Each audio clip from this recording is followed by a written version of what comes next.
Саламатсыздар ма, құрметті оқушылар, кезекті нұсқаларды талдайық сіздермен бірге. Сонымен неандерталь адам өмір сүрген дәуір бізде палеолит. Қазақстанда ең алғашқы пайда болған тайпалық одақ бізде сақтар. Моңғолия жерінде өмір сүрген қазақ тайпалары керейіттер мен наймандар. Тарихи Абылхайыр хан еңбегінде Усман Кохистани көшпелі өзбектер ханы Әбілхайыр тарихы туралы жазады. Ақ Орданың территориясы шығыс Дешті Қыпшақ. 17-18 ғасырда дүниеге келген заң, жеті жарғы, авторы Тәуке хан.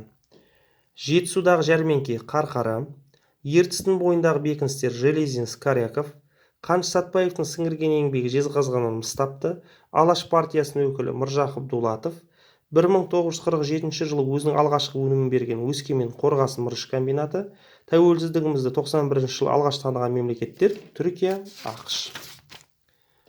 Бұл тайпалар Байкалдан Ордосқа дейінгі аралықты 3 ғасырда мекендеген. Олар ғұндар. Қыпшақтардың оң қанаты Сарайшық. 16 ғасырдың 50 жылдары Ресейге қосылған хандықтар Қазан, Астрахан, ең ұзақ хан Хақназар, су жолы Іле, тоқыма фабрикалар Жезқазған, Семей, Ақтөбе.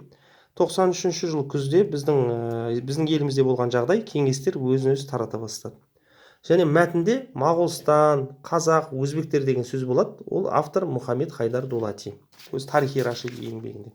Қайталаймыз. Сонымен неандерталь адам өмір сүрді бізде палеолитте. Қазақстандағы ең алғашқы тайпалық одақ бізде сақтар. Моңғолияда мекендеген қазақ тайпалары керейіттер мен наймандар. Усман Кохистанидің тарихи Абылхайыр хан еңбегінде баяндалады көшпелі өзбек ханы Әбілхайырдың тарихы. Ақ Орданың территориясы Дешті Қыпшақ. Ақ Орданың астанасы Сығанақ.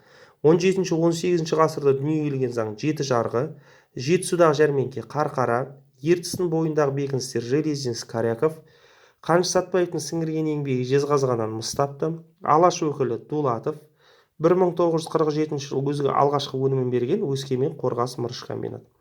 Тәуелсіздігімізді алғаш таныған мемлекеттер Түркия, ақш.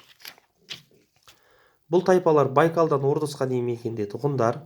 Қыпшақтардың оң қанаты Сарайшық. Ресейге қосылған 16 ғасырдың 50 жылдары Қазан, Астрахан, ең ұзақ хан Хақназар, су жолы Іле, тоқыма Жезқазған, Семей, Ақтөбе. 1993 күзінде елімізде кеңестер өзін-өзі тарата бастады.